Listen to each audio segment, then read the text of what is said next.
안녕하세요, 수영강사 문입니다. 오늘은 자유형 팔돌리기를 배워보겠습니다. 자유형의 팔돌리기는 뉴턴의 운동법칙, 물속 동작의 작용 반작용, 글라이딩의 관성의 법칙을 사용합니다. 그냥 물을 당기면 앞으로 나간다 라고 생각하시면 됩니다. 군대나 액션 영화에서 보면 줄 타는 것을 많이 보셨죠? 줄을 당기거나 발로 밀면 우리 몸이 앞으로 나가는 걸 볼 수 있는데요, 그것과 같은 원리입니다. 팔돌리기를 배우기 전 우리는 롤링에 대해서 알아볼 필요가 있는데요, 롤링은 몸의 장축을 중심으로 좌우로 회전하는 것을 말합니다. 자유형과 배영은 이 장축을 이용한 영법이죠. 롤링을 하는 이유는 크게 두 가지가 있습니다. 첫 번째는 저항을 줄여 추진력을 높이기 위해서이고, 두 번째는 효율적인 어깨 움직임을 만들기 위해서입니다.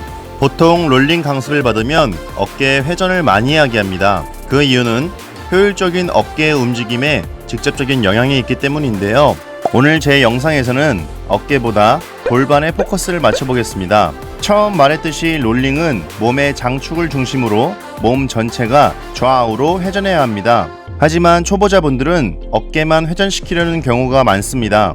어깨만 회전하게 된다면 척추의 과전방과 틀어짐이 일어나 자세의 안정성이 낮아지고 하체가 가라앉을 수 있습니다. 반대로 골반을 회전시키는 연습을 한다면 어깨는 따라서 회전하게 되어 자세의 안정성을 높일 수 있어요. 연습 방법은 전진발차기 2단계에서 골반을 회전시키는 거예요. 먼저 제자리에서 골반을 회전하는 것을 느껴보고 출발합니다. 이 동작을 하면 킥판이 눌리고 상체가 기우뚱하실 텐데 신경 쓰지 마시고 연습합니다. 발차기도 옆으로 찾을 거예요. 이것을 사이드킥이라고 합니다. 주의사항으로는 머리의 위치와 사이드킥입니다. 시선은 전방보다 약간 미친 바닥을 보면서 연습해야 해요. 골반이 오른쪽으로 회전한다면 머리는 왼쪽으로 돌려주셔야 머리가 움직이지 않을 수 있습니다. 사이드킥은 몸에 수직선을 두고 앞뒤로 균등하게 교차해서 킥을 차야 합니다. 보통 초보자분들은 발이 수직선보다 뒤에 있어 안정성이 무너지게 돼요.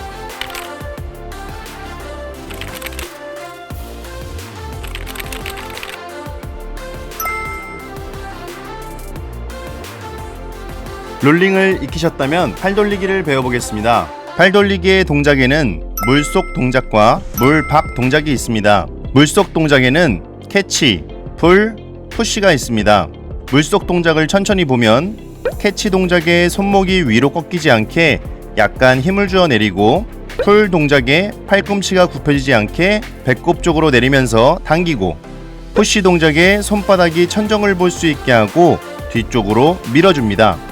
주의사항은 풀 동작에 팔이 몸 바깥쪽으로 빠지지 않게 당겨주고, 푸시 동작에 정확히 뒤로 밀어내는 것입니다. 물박 동작에는 리커버리, 엔트리, 글라이딩이 있습니다. 리커버리에는 팔꿈치를 굽히지 않고 손등이 정면을 보게 하고, 엔트리에 엄지손가락이 먼저 물속에 입수합니다. 글라이딩 동작에는 손등이 천장을 볼 수 있게 똑바로 놔주고 어깨를 나란히 해줍니다.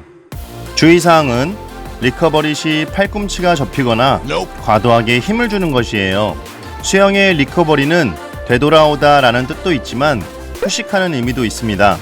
물속 동작에 힘을 쓰고 리커버리 할 때 휴식하고, 이것을 반복하는 거예요. 이렇게 한 팔 돌리기를 원 스트로크라고 합니다.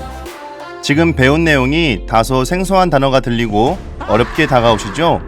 그냥 쥐불놀이 하듯이 원을 크게 돌려주면 됩니다. 다만 여러분들의 팔 모양과 자세들이 어떤지는 잘 알아두셔야 돼요. 다시 천천히 보겠습니다.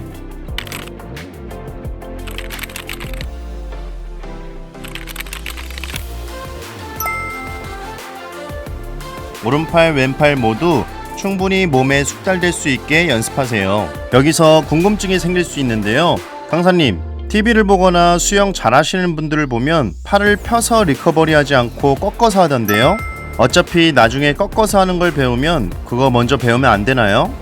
네, 그렇게 생각할 수 있습니다. 해부학으로나 역학적으로도 팔을 꺾어 리커버리 하는 것이 에너지 소모도 적고 어깨에 부담을 덜 줄 수 있어요. 하지만 처음부터 팔 꺾기를 배운다면 회전 반경이 작아지고 속도가 빨라져 초보자의 경우 자세의 안정성이 낮아질 수 있습니다. 그래서 자세의 안정성을 높이기 위해 물속 동작이나 물밖 동작을 모두 팔을 펴서 배우는 거예요. 이제 궁금증이 해결되셨나요? 자, 그럼 전진하면서 스트로크를 배워보겠습니다. 뜨기를 하고 발차기를 시작한 다음 오른팔을 돌리세요. 이전에 배웠던 롤링은 푸시 동작에서 하면 됩니다. 한쪽 팔만 연습하실 때에는 킥판 위에 있는 손을 킥판 밑으로 집어넣은 다음 스트로크 하세요.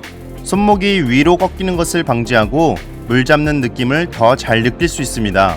원 스트로크가 끝났다면 호흡은 정면으로 하세요. 호흡과 스트로크는 충분한 시간을 두고 구분지어 연습합니다. 왼팔도 오른팔과 같이 연습하세요. 오른팔 호흡, 왼팔 호흡. 한 팔씩 연습이 됐다면 한 호흡에 양팔을 돌려보겠습니다. 왼팔부터 시작하고 오른팔을 돌린 다음 정면으로 호흡하세요. 다시 천천히 보겠습니다. 왼팔 오른팔 호흡. 오늘 배운 내용을 정리해 볼까요? 저항을 최소화하고 효율적인 어깨 움직임을 위해 롤링 연습을 하고 자연스럽고 정확한 팔 돌리기를 위해 제자리 팔 돌리기를 한 다음 이전에 배웠던 발차기와 함께 한 팔 돌리기와 호흡수를 줄이면서 양팔 돌리기를 해봤습니다. 수영은 머리로 이해하고 몸이 익숙해질 때까지 연습하는 것이 중요합니다. 제 영상들은 짧지만 많은 내용이 담겨 있습니다. 한 번 보고 하루 하는 내용이 아니라 꾸준히 보시고 최소한 일주일에서 2주 정도는 연습해야 몸이 기억해요. 그럼 남은 하루도 좋은 하루 보내시고요. 재밌고 즐겁게 수영하세요.